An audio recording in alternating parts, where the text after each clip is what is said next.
Hey everyone, it's Tim. It's great to be with you again today. Here we are, January 2nd, 2024, day two of our journey through the pages of the Bible. And today our reading was Genesis chapter 4, 5, and 6. And you notice that at the end of chapter 3, as you finished yesterday, that Adam and Eve lived in a different world than the one they were created in, because now the world has been cursed. A curse has been placed on the human race. They've been driven out of the Garden of Eden. And you get into chapter 4, and you see that two sons have been born to Adam and Eve, Cain and Abel. And they both offered sacrifices to God.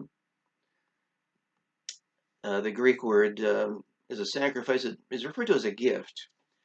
Now, Abel offered a sacrifice of faith, which implies that God had told them what kind of sacrifice that he was looking for, and it was a sacrifice that required blood, and that's the kind of sacrifice Abel offered. Cain did not.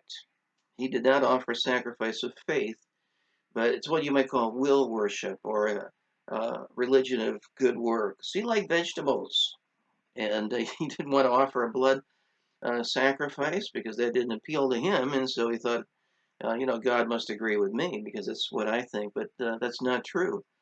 It was not a sacrifice of faith, and so his offering was not accepted.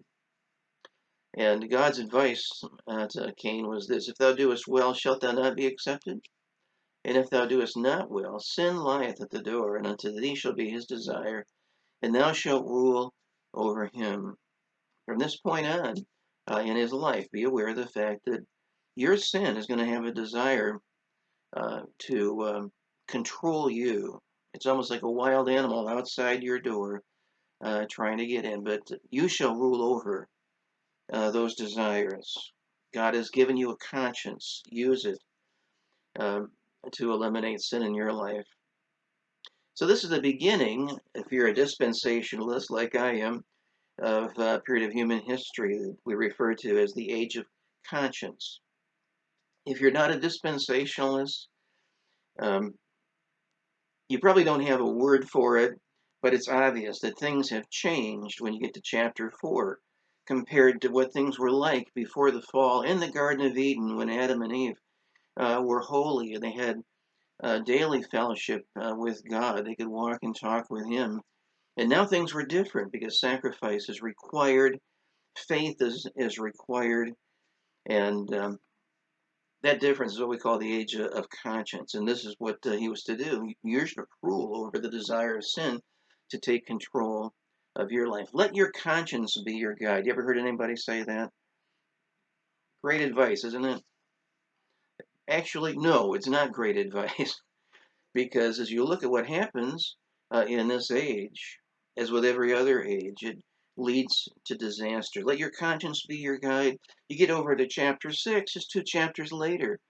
And verse 5 said, God saw the wickedness of man was great in the earth, and that every imagination of the thoughts of his heart was only evil continually. And this is something that falls right in line with everything else the Bible tells us about the human race.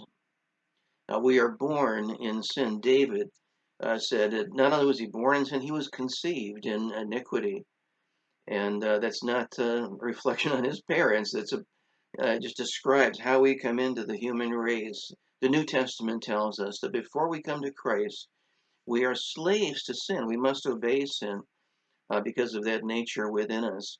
The New Testament tells us that we are dead in trespasses and sins until we come to Christ. And we refer to this sometimes as the total depravity of man.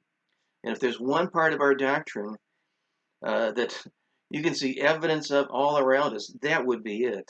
Because it seems like that's just as normal as it can be for the human race. That the imaginations of our heart are only evil continually. You see, our political leaders today, there's very little evidence of ethics or morality and the way they live their lives. We have teachers in our schools who are defrauding their students sexually. And even in our churches, do we do any better? No, because without Christ, we have the same sinful nature. We have Catholic priests who are abusing children in their parishes. We have um, liberal denominations who are accepting homosexuals as their leaders and as their pastors. We have charismatics who are defrauding their congregations materially as far as their money. They're promising people health and wealth and miracles if they would just give more money. And even among evangelicals, you see examples of pastors who fall into sin morally, lie to cover it up, and try to go on. But you know what? That's just normal for the human race because we're all totally depraved. What's not normal is when you see born again believers who are committed to doing things God's way, to using the Bible as their only rule of faith and practice. And that is the majority of those who would be described as born again Christians today. Sometimes people accuse me of, hey, living a life since I'm saved. I can do whatever I want to, and I'm still going to go to heaven. And I could say, well, that's true. I can sin just as much as I want to. And the problem is, I don't want to sin at all because God's given me a new nature. You're born again, and we're able to live His way, do things His way. That's the difference, and that's where each dispensation leads us because we fail at every step along the way, including this one. Well, think about that today, will you? And I'll be back with you tomorrow. Our reading for tomorrow is in Genesis chapter 7, 8, and 9. Read it and join us. We'll be thinking about it tomorrow. Have a great day, everybody. I'll see you then.